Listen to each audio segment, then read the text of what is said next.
Hello, everybody. Welcome back to the show.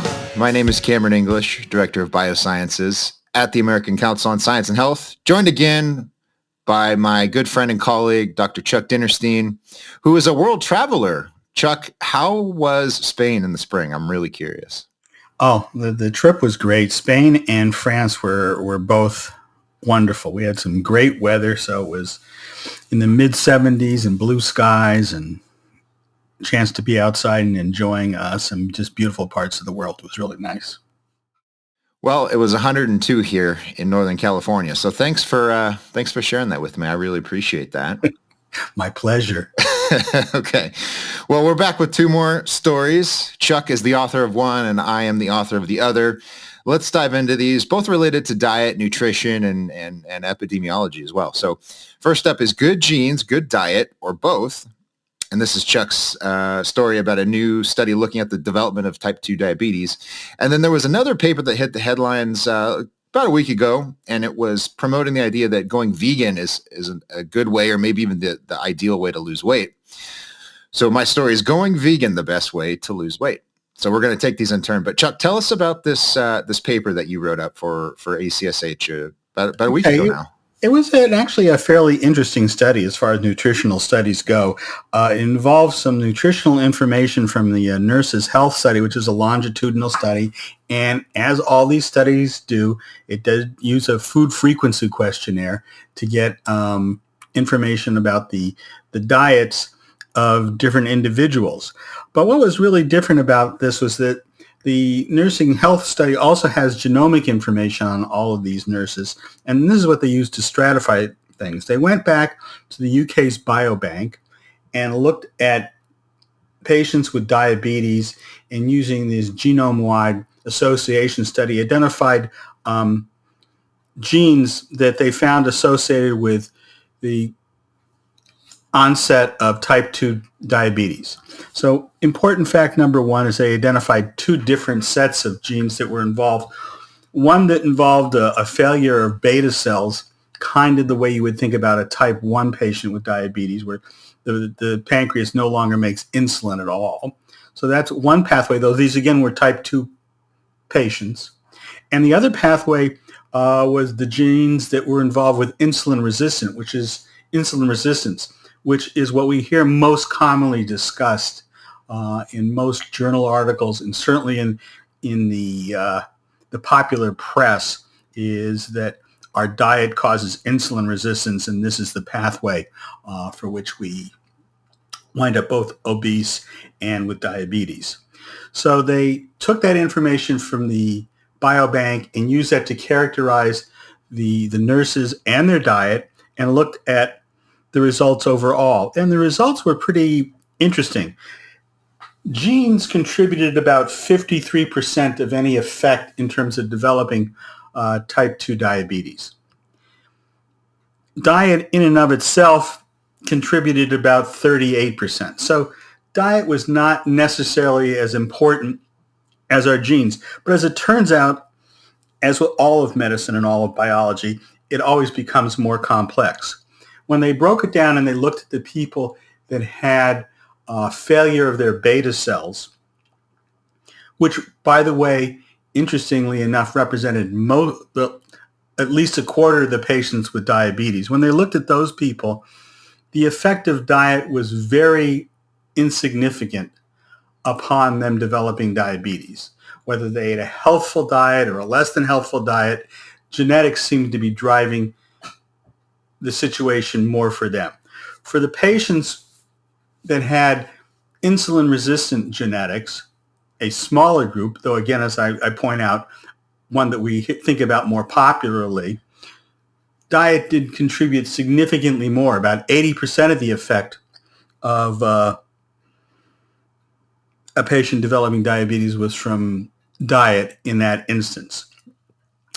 So as I wrote, there are many ways up this particular mountain, and that the argument that the Western diet applies is true to some degree, but not to the degree that we would think. The bottom line, unfortunately, from a medical point of view, is that you can do very little about our genes, and that the only area where you can have any effect is through diet. And again, it only applies for this very small subgroup of patients that have a genetic predisposition to insulin resistance. Fascinating stuff. The first criticism that I think I saw a few commenters raise, and that I've heard, just more generally when we're talking about the relationship between genetics and diet, or really genetics and health in any capacity, is, well, how much has an individual's genetic makeup, or I guess the population's genetics, how significantly has that changed since the obesity epidemic or crisis or situation, whatever you want to call it? How much could our genetics have changed and thus exerted this kind of influence on diabetes and these related metabolic issues? Do you have any thoughts on that? Well, I don't think that our genes have changed very much at all. And the popular argument is that our diet has changed significantly. And therefore, most of the impact of increasing amounts of diabetes must be due to our diet. And to the extent that the researchers showed that for people that have a genetic predisposition to insulin resistance, that is indeed the case. But what was different in the study, which I wouldn't have been aware of without having looked at it, was that people with insulin resistance, at least from a genetic point of view, are in the minority. They are not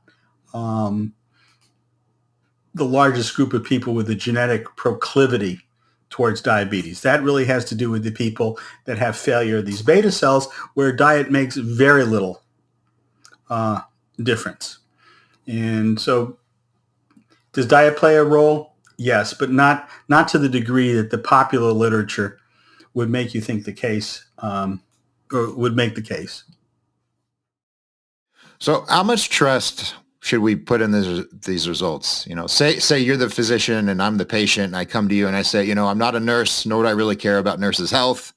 And I don't put much stock in the fact that people fill out food frequency questionnaires, which we've talked about, on past episodes, about how dubious those numbers can be. So what do we make of this? How do we properly contextualize these results? Well, I think that it says again that you really have to personalize your dietary choices to the individual. And that if someone has a genetic profile that makes them more inclined towards insulin resistance, then yes, diet will make a difference, and you can make some dietary recommendations in terms of avoiding high glycemic foods, or foods with a high glycemic index. For a large portion of people, the diet is not going to have an effect. And so when you give them these diets and they come back a few weeks later frustrated that they're no better, that may be a reasonable time to start looking at some of the underlying genetics. But we're not quite at the point where we can talk about personalized medicine in that way, though that's clearly the grail that people would be looking for. There was news, I want to say 2 weeks ago or so, about some treatments that are based on gene editing that were the one I'm thinking of. It's still in clinical trials, and it's primarily focused on heart disease risk and lowering LDL cholesterol. Yes. So, I mean, maybe that's related in some way here, but what I'm more curious about is, are those sorts of therapies where you can literally go into the cells and, nip and tuck very discrete segments of DNA in a way that might influence someone's blood glucose control or their cholesterol or whatever? And your expert opinion on this, is that the way forward here for these situations? Because what I'm hearing you say is, eat well, exercise, but life happens, luck of the draw. Sometimes there's just not that much you can do. Sometimes the fate is in the stars. The cholesterol gene editing has to do with a gene. We're talking here in this study with a group of genes, and we're nowhere near any kind of approach where we can begin talking about editing multiple genes, because we really have no concept of how that will ultimately affect us. You make a change in one, we have a reasonable chance at seeing whether there's going to be a downside. But when we start changing 3 or 4 at a time, our biology is not such a thing that we can do that, at least from my point of view. Sure. Yeah. And that makes sense. If you go in and start cutting up the A's and T's and G's and C's and all that, you might see some effect that you weren't expecting. And we see that with drugs all the time. I mean, that's why we do clinical trials, is because, you give someone a drug for hair loss or whatever, and then all of a sudden they've got a weird rash or something, you know what I mean? So it's just going to take a while to suss this out. But And as I said, it's the grail is to be able to prescribe a treatment that's supportive of your genetic profile. But we're still a long way from knowing what our genetic profile actually means, and then figuring out the most efficacious way to support it. So more studies needed, basically. I always used to get really mad when I would see that in the discussion section of a paper, because it always sounded to me like a veiled request for more grant money. But in many cases, it's true in that there's only so much information you can uncover with one study design, and with the amount of data you have, and indeed the amount of funding you have. There's just limits. So we just have to wait until we can get more research, is what it sounds like. And I think that a good study raises more questions than it answers. And in that regard, this is a good study.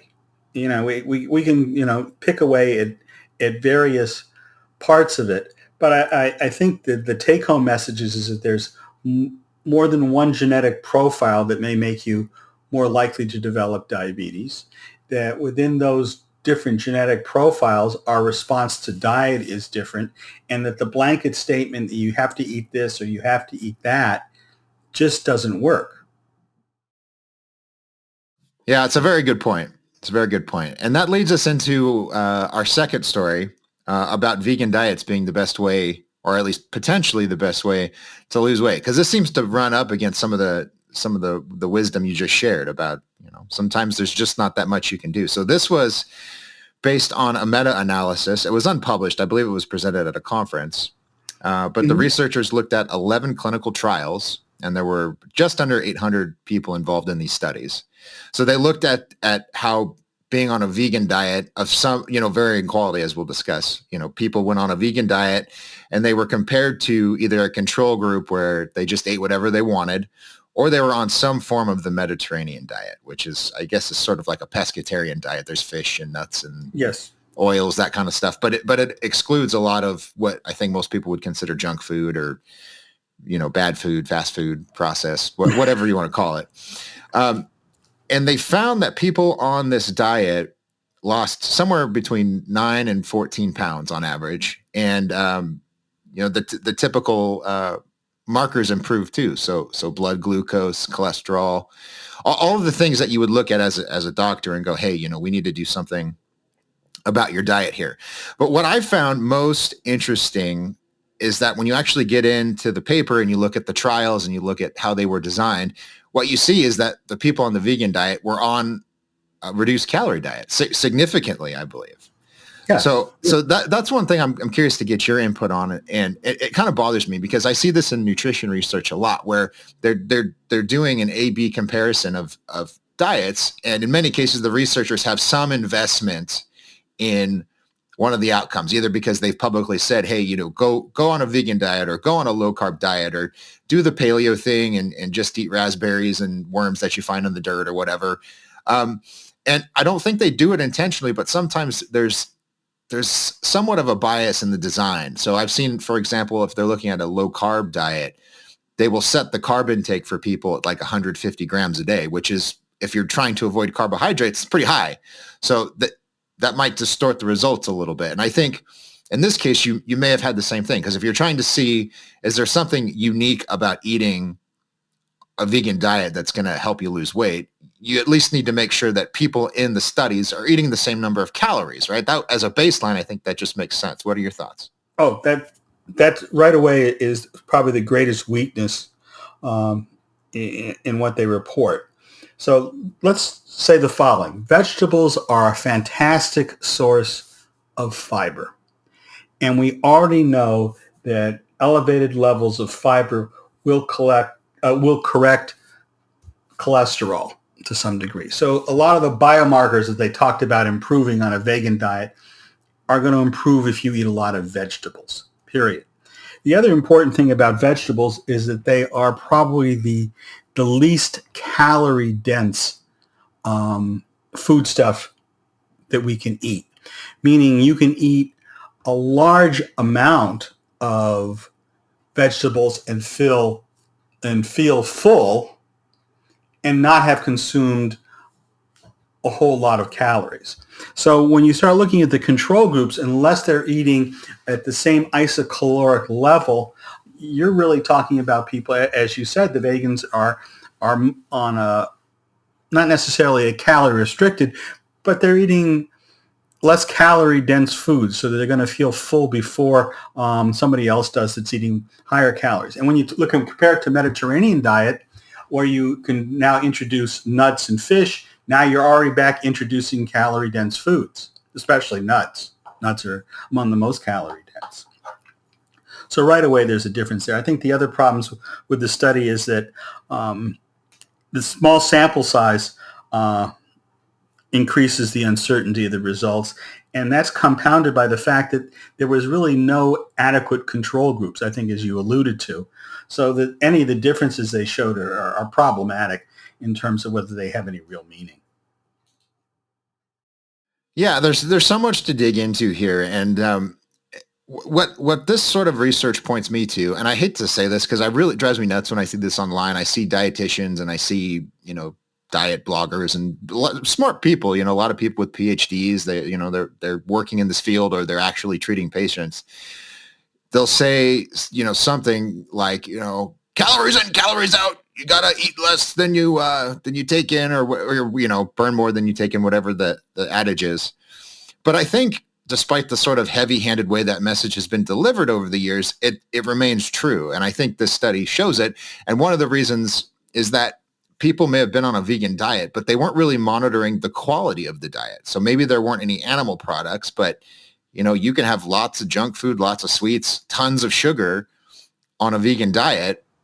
Yes. And they still lost weight. So the only variable that seems to make sense is that you ate less, even if you were still eating, gummy worms and, vegan so when ice cream. Eat less, we mean eat less calories. Right. But that doesn't always map onto eat less volume.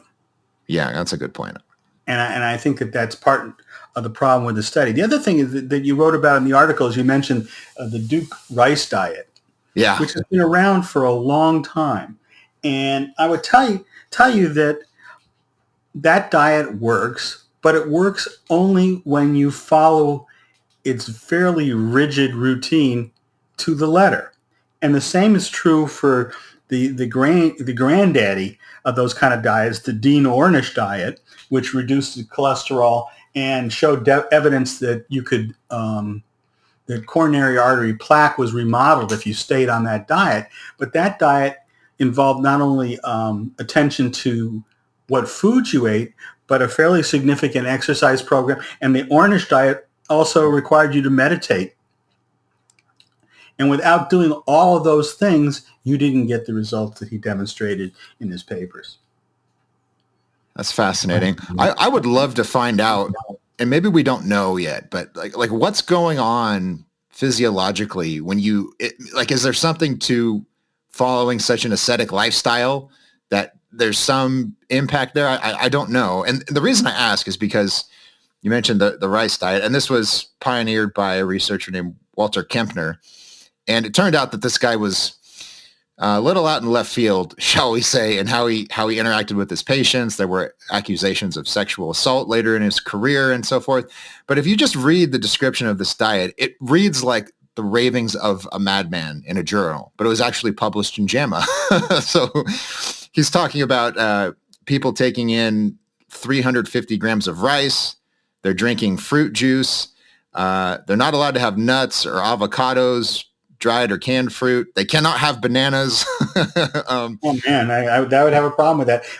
And whether you think of it as the ravings of a lunatic or not, this was a diet that was being done at Duke. You could go down to Duke and spend 2 or 3 weeks at his institute as part of the university's systems and be on that diet. And there was a lot of people that went down to do that every year. This is, Yeah. As I said, it worked well. But then when you start talking about some of the things that you could and could not have on that diet, again, you start to see that whether it was intended or not, the high density calorie foods were being put to the side and lower density, higher bulk foods were getting pushed forward along with everything else. There's certainly some evidence out there that forms of timed eating may make a difference too. It's, our metabolism has been with us for millions of years, and we're not going to simply crack it on the basis of eat this, eat that.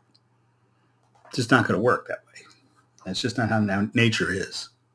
Yeah, very good point. I've heard you make that argument multiple times over the years, and I wish people would understand that, because it seems like, as I said before with the calories in, calories out thing, people either ignore that, like the idea that there's different nutrients and your metabolism processes them differently. That we just throw that out the window. That's quackery. But on the other side, you have the people who treat specific macronutrients like they're a rabbit's foot. Like if you just load up on saturated fat, or you cut out carbs, or you just, all you eat is, salads with with no dressing on them. This is the key. This is the great secret. Maybe this is the metabolic equivalent of some book that you might see on the Oprah show. But the thing that was fascinating, because you said that Kempner's diet worked really well, and it did for a lot of people. So he published a paper in Archives of Internal Medicine in 1975, and it was more than 100 people. He says they were, quote, massively obese.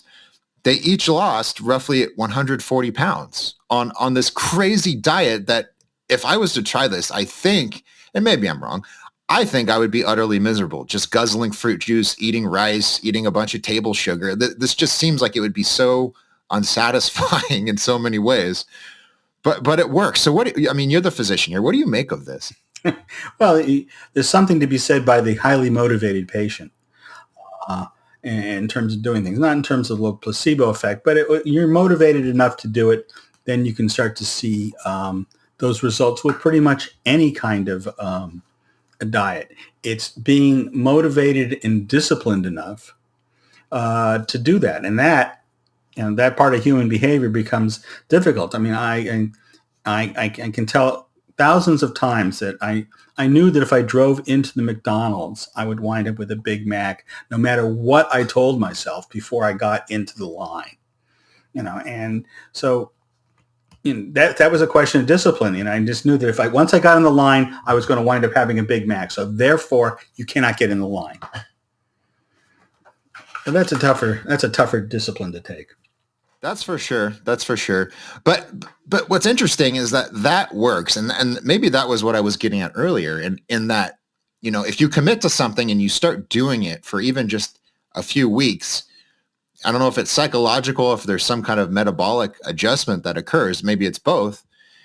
You just start to adapt to that, so you reach a point where you drive past the McDonald's in your example, you go, I'm going to skip that. I don't really need that.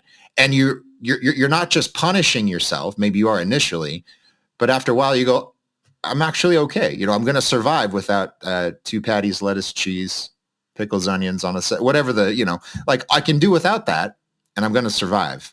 So I don't know, maybe that's the way forward for people. It's just a little bit of willpower, a little bit of exertion. And yeah, you wind up creating a new habit. Now your body will adapt to your new diet, because that's what we do. And then so you may need to continue to adjust that over time. But I think that being highly motivated and being disciplined allows you to create some new lifestyle habits, and that's where all these successes ultimately come from. Very good. Well, if it needs to be said, as I did in the story, nothing here should be construed as weight loss or dieting advice. Before you do anything like this, you need to go talk to a physician, like someone that can see you and absolutely inform your decisions. If you go on this Kempner diet and things happen that you don't want, that is not our fault. No. Not telling you to do that. I just want to say that as we wrap up. Fair enough. All right. Well, thank you all so much for joining us. If you want to get these stories that we're talking about, you just go to our website, acsh.org, click the subscribe button up top, and then punch in your email, and you will get these stories in your inbox multiple times throughout the week. And then at the end of the week, we get together around the campfire and we talk about them and try to delve into them. And hopefully it's useful. But Chuck, it's great to chat with you again. I'm glad you're home safe and sound. And we will be back next week with everybody. Excellent. Thank you so much. Take care. Thank you, Chuck. And we will see you all next week.